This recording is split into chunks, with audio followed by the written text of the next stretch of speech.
উতৰি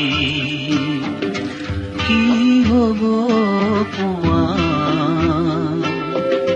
নাই যে সময় উভতি চোৱাৰ এতিয়া বিদায় দিয়া।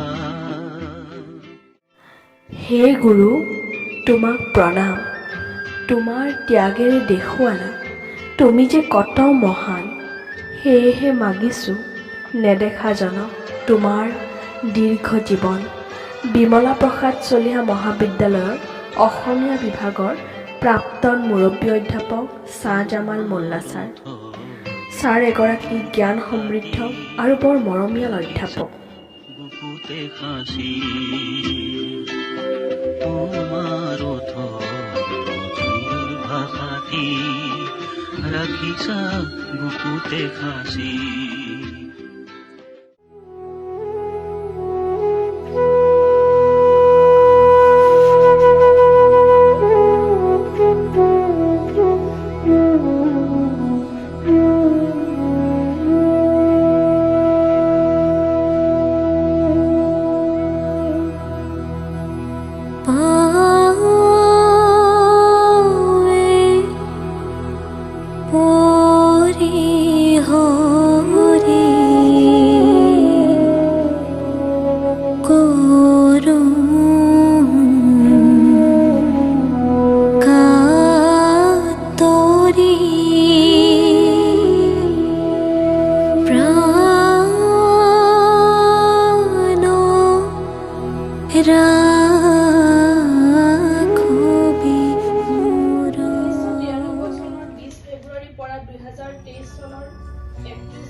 বিমলা প্ৰসাদ চলিহা মহাবিদ্যালয় আৰু অসমীয়া বিভাগক আপোনাৰ পৰিশ্ৰম আৰু সাধনাৰে যি যুগমীয়া গতি দান কৰিছে তাৰ ঋণ আমি কোনোকালে বুজিব নোৱাৰিম।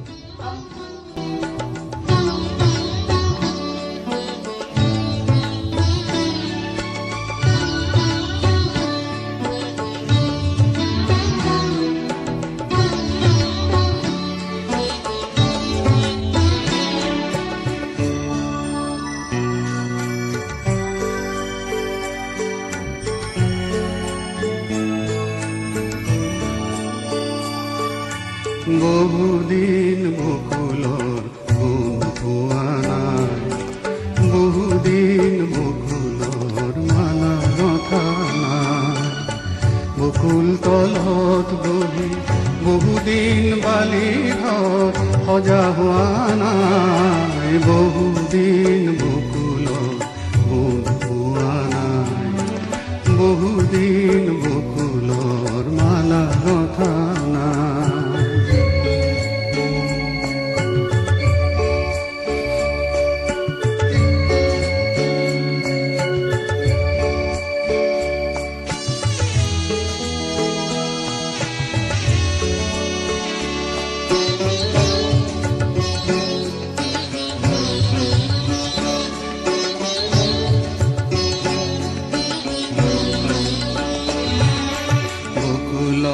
কথা ক'লে বহুতো চিনাকি মোক চকুৰ আগেদি ভাহি যায়।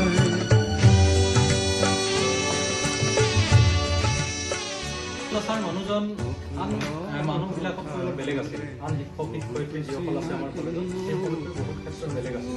তোমালোকে লক্ষ্য কৰিছা বা ক্লাছবোৰত তোমালোকে দেখিছা বিভিন্ন সময়ত ছাৰক ব্যক্তিগতভাৱে কলেজত লগ পাইছা। গতিকে সেই তেতিয়া তোমালোকে ছাৰক চাগে খুব সূক্ষ্মভাৱে কিছু সংখ্যকে নিৰীক্ষণ কৰিছা আৰু যদি নিৰীক্ষণ কৰিছা তেতিয়া তোমালোকে দেখিবা ছাৰ মানুহজন বেলেগ মানুহতকৈ বেলেগ। মই মানুহজনৰ কথা কৈছোঁ, শিক্ষকটো বেলেগ কথা, কিন্তু মানুহজনৰ কথা কৈছোঁ। তোমালোকে জানা ছাৰ খুব সহজ সৰল, কিন্তু সহজ সৰল হৈও কিন্তু ছাৰে সদায় উচ্চ স্তৰৰ চিন্তা কৰিছিল। মানসিকভাৱে কিদৰে কচৰত কৰিব পাৰি, বুদ্ধিৰ উত্তৰণৰ কাৰণে কেনেধৰণে কাম কৰি নিজৰ চিন্তা চৰ্চাৰ অনুশীলন কৰি থাকিব পাৰি বা পৰিৱেশটোকো এটা উন্নত মানদণ্ড দিব পাৰি, সেই চেষ্টাটো ছাৰে সদায় কৰিছিলে। আৰু আৰম্ভণিৰ ফালৰ পৰাই একেবাৰে শেষলৈকে ছাৰে চাকৰি জীৱনত থকালৈকে বা এতিয়ালৈকে ছাৰৰ ক্ষেত্ৰত মই সেই কথাটো দেখি আহিছোঁ। নিৰন্তৰ অনুশীলন। জাপানীজ ভাষাত এটা শব্দ এটা আছে কাইজেন বুলি, তোমালোকে চাগে শুনিছা। গাইজেন মানে হৈছে নিৰন্তৰ অনুশীলন, প্ৰতি মুহূৰ্ততে অনুশীলন কৰি কিদৰে নিজকে উন্নতৰ পৰ্যায়ত লৈ যাব পাৰোঁ, সেই অনুশীলনটো ছাৰৰ ক্ষেত্ৰত দেখিছোঁ। অসমীয়া বিভাগ আৰু আমাৰ সকলোৰে সৌভাগ্য যে এনে এজন মৰমীয়াল মহান ব্যক্তিত্বৰ শিক্ষাগুৰুৰ ওচৰত অধ্যয়ন কৰাৰ সুযোগ পালোঁ। শেষত ভগৱানৰ ওচৰত প্ৰাৰ্থনা কৰিছোঁ ছাৰে যাতে সুস্বাস্থ্যৰ দীৰ্ঘায়ু লাভ কৰে আৰু আগন্তুক দিনবোৰত তেখেতৰ পৰা অধিক উৎসাহ আৰু প্ৰেৰণা লগতে আশীৰ্বাদ আশা কৰিলোঁ।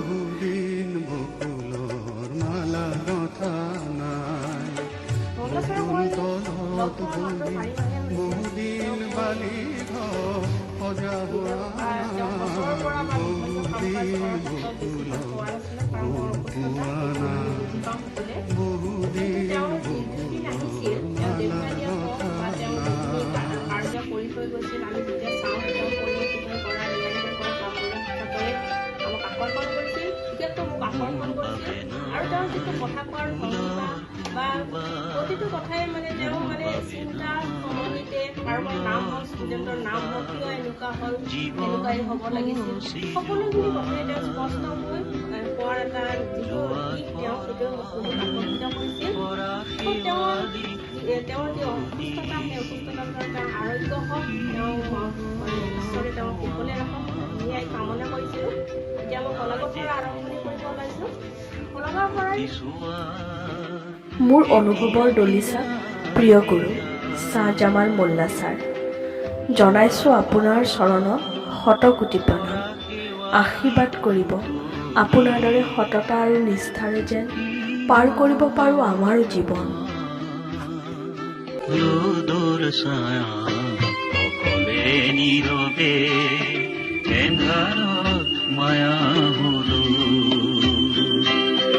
ৰ'দৰ ছায়া অকলে নীৰৱে এন্ধাৰত মায়া হলো, স্মৃতিৰ বাটত এটি